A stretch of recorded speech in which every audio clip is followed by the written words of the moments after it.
कौन भीख मांगने गया पता नहीं, हम लोग तो भीख मांगने नहीं गए। ये ममता बनर्जी खुद कह रहे कि हम गठबंधन करके चुनाव लड़ेंगे। ये दोनों चीज हमारे पास है, उनकी दया की कोई जरूरत नहीं है। हमें आप अपने दम पर लड़ सकते, चल सकते। लोकसभा से पहले टूटेगा इंडिया गठबंधन, कांग्रेस नेता अधीर रंजन का बयान। ममता कांग्रेस में आर पार की लड़ाई, सीट बंटवारे को लेकर मचा घमासान।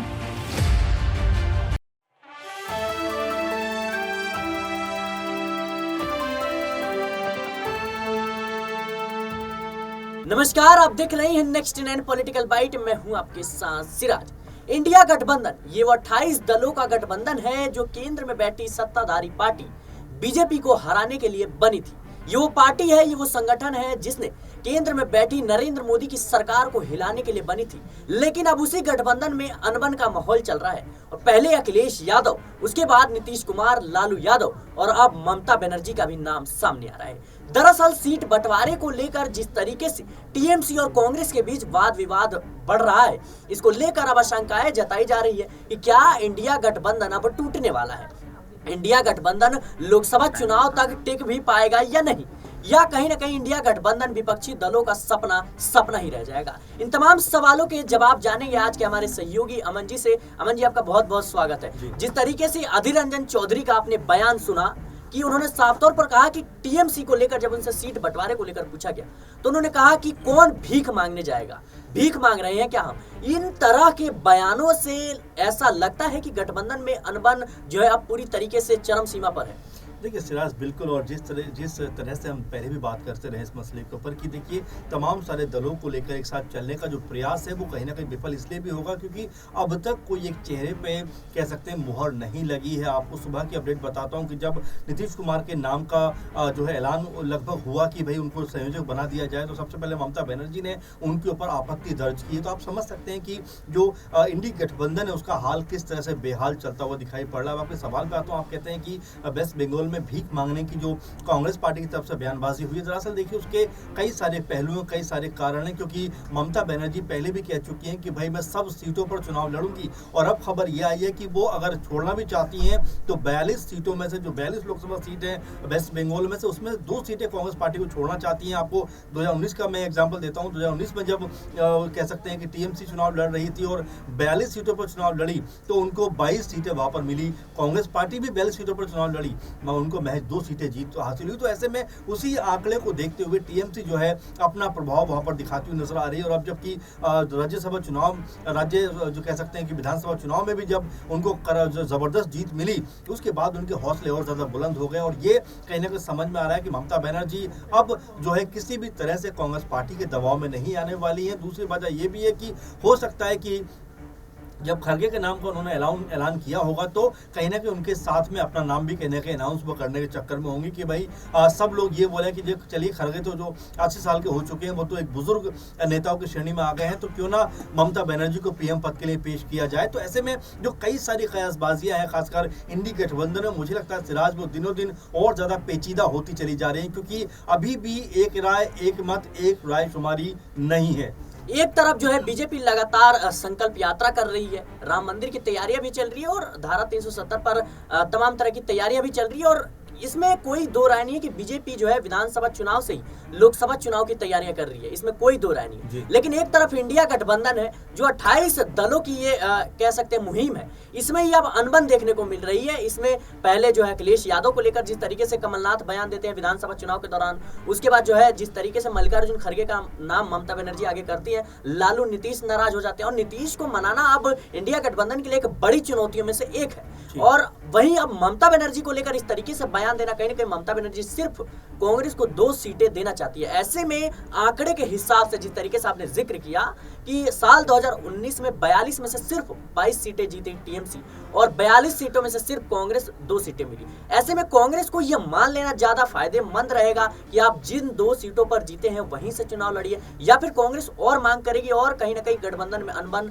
जो है अब बढ़ता ही जाएगा। देखिए जाहिर बात है, और सिर्फ ये वेस्ट बंगाल की बात नहीं सिराज, अगर आप देखें अभी बिहार में भी ये सब मसला चलने को आएगा। और इसके अलावा अगर यूपी में देखें तो वहाँ पर भी ऐसे खटपट होता हुआ नजर आ रहा है, क्योंकि अखिलेश यादव कम से कम 60 से 65 सीटों पर चुनाव लड़ने की बात कर रहे हैं, 12 सीटों पर आरएलडी चुनाव लड़ने की बात कर रही है। तो कांग्रेस पार्टी को मिलेगा क्या? महाराष्ट्र की बात करें तो पहले शिवसेना 20 से 25 सीटों पर चुनाव लड़ने की बात कर चुकी है, एनसीपी भी लगभग इतनी सीटों पर लड़ने की बात कर चुकी है। तो कांग्रेस पार्टी वहाँ पर कहाँ रहेगी? इसके अलावा अगर देखा जाए तो और भी बाकी राज्यों में भी कांग्रेस पार्टी को जो लोग हैं वो कोई बहुत सीरियसली नहीं ले रहे हैं और लगातार उनकी कम सीटें करने की बात कर रहे हैं। चाहे आप दिल्ली की बात करें, यहाँ पर भी अरविंद केजरीवाल लगभग 4 सीटों पर चुनाव लड़ने की बात करते हैं, पंजाब में भी वो ज़्यादा सीटें मांग रहे हैं। तो यहाँ पर जो कांग्रेस की स्थिति है कोई बहुत ज़्यादा ताकतवर नहीं है, मजबूत नहीं है। अब आपस का जो तालमेल है वो किस तरह से बन सकता है, किस तरह से एक साथ चला जा सकता है, क्योंकि 2 सीटों पर तो कम से कम वेस्ट बंगाल में कांग्रेस पार्टी चुनाव नहीं लड़ेगी। तो ऐसे में क्या जो ममता बनर्जी उनको 10 सीटों पर देती हुई नजर आएंगी? क्या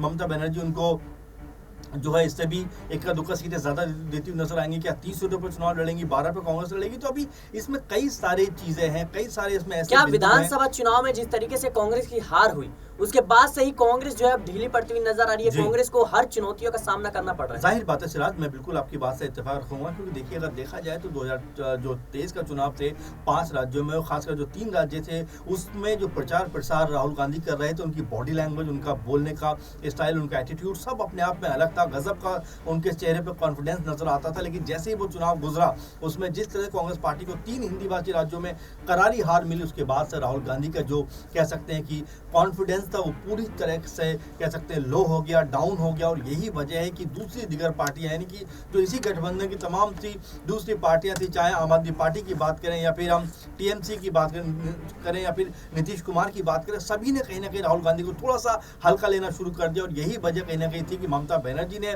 भरी सभा के बीच में जो है मल्लिकार्जुन खड़गे जो कांग्रेस पार्टी के अध्यक्ष है उनका नाम ले दिया कि भाई इनको पीएम बनना चाहिए। तो आप समझ सकते हैं कि किस तरह से ममता बनर्जी ने चालाकी से पूरे गठबंधन को एक अलग दिशा दे दी। और यही वजह है कि लगातार आपस की जो खटपट है, आपस में जो तालमेल का अभाव है वो गहराता चला जा रहा है, उसमें लगातार खाई देखने को मिल रही है। और वेस्ट बंगाल में जिस तरह से उन्होंने बात कही है, अपने आप में ये मान के चलिए कि आने वाले दिन इस गठबंधन के लिए बहुत मुश्किल होने वाले हैं अगर इस तरह की बयानबाजियां बंद नहीं हुई तो। जी बिल्कुल, कहीं ना कहीं इंडिया गठबंधन के लिए एक बड़ी चुनौती है बीजेपी को हराना, लेकिन उससे भी बड़ी चुनौती है कि खुद में मन में जो है उनके खुद के मन में अनबन है उसको भी दूर किए जाना। एक तरफ नीतीश कुमार जिन्होंने इंडिया गठबंधन की नींव रखी, दूसरी तरफ लालू यादव और तीसरी तरफ बात करें अखिलेश यादव और बात करें ममता बनर्जी की, तो ये 4 बड़े नेता हैं जो अब नाराज नजर आ रहे हैं। ऐसे में कांग्रेस के लिए सबसे बड़ी चुनौती है इनको मनाना। क्या लगता है सर, आखिरी सवाल बहुत ही कम शब्दों में, कि 2024 के जो इलेक्शन है, लोकसभा चुनाव है, उससे पहले इंडिया गठबंधन की बात बन भी पाएगी या फिर टूटता हुआ नजर आएगा? देखिए बिल्कुल वही बात मैं आपसे कह रहा था कि जिस तरह से जो अपने राज्य में जो भी पार्टी स्ट्रांग है वो कहीं भी कांग्रेस पार्टी को सीटें नहीं देना चाहती। चाहे आप बंगाल की बात कर लीजिए, चाहे बिहार की बात कर लीजिए, चाहे दिल्ली की बात कर लीजिए, यूपी की बात कर लीजिए, पंजाब की बात कर लीजिए और भी तमाम सारे राज्य उनकी बात कर लीजिए, वहाँ पर जो पार्टियां सत्ता में काबिज हैं, चाहे तमिलनाडु में भी आप देख रहे हैं कि लगातार कांग्रेस पार्टी के साथ में ये प्रॉब्लम है वो लगातार देखने को मिलेगी। अब कांग्रेस पार्टी इनके साथ में कैसे तालमेल बैठाती है ये उसके ऊपर निर्भर करता है, क्योंकि कांग्रेस पार्टी की वैसी स्थिति नहीं है जो 2000 के आसपास हुआ करती थी कि जब तमाम सारे गठबंधनों को दल साथ थे, उनको मिलाकर भी उन्होंने 2 बार सरकार चलाई। लेकिन अब वैसी स्थिति में कांग्रेस पार्टी नहीं है, इसीलिए उनको चीजों के साथ में तालमेल बैठाना पड़ेगा, तभी गठबंधन रहेगा, नहीं तो ये गठबंधन बिखर जाएगा। जी बिल्कुल, इंडिया गठबंधन पे लगातार अब खतरा मंडराता हुआ नजर आ रहा है। एक तरफ जिन्होंने नीतीश कुमार जिन्होंने इंडिया गठबंधन की नींव रखी, अब वही नाराज चल रहे हैं, तो दूसरी तरफ लालू यादव, बात करें हम जो है ममता बनर्जी की, तो ये भी एक बड़ा मसला है इंडिया गठबंधन के लिए। कहीं ना कहीं कांग्रेस के लिए एक बड़ी चुनौती जब है जब विधानसभा चुनाव में उसको करारी हार का सामना करना पड़ा, उसके बाद से उसके जो कहीं ना कहीं एक कॉन्फिडेंस था उसमें गिरावट देखने को मिली। और यही वो वजह है कि देश में सबसे बड़ी विपक्षी पार्टी होने के नाते भी जो कहीं ना कहीं राज्यों की पार्टियां हैं उनका एक तरीके से सुनना पड़ रहा है, उनके चुनौतियों को सामना करना पड़ रहा है। ऐसे में अब देखना होगा कि लोकसभा चुनाव में कांग्रेस को कितनी सीट मिलती है और कांग्रेस का क्या ओहदा रहता है। फिलहाल के लिए इस रिपोर्ट में इतना ही। देश और दुनिया की तमाम खबरों के लिए बने रहे नेक्स्ट 9 पॉलिटिकल बाइट के साथ।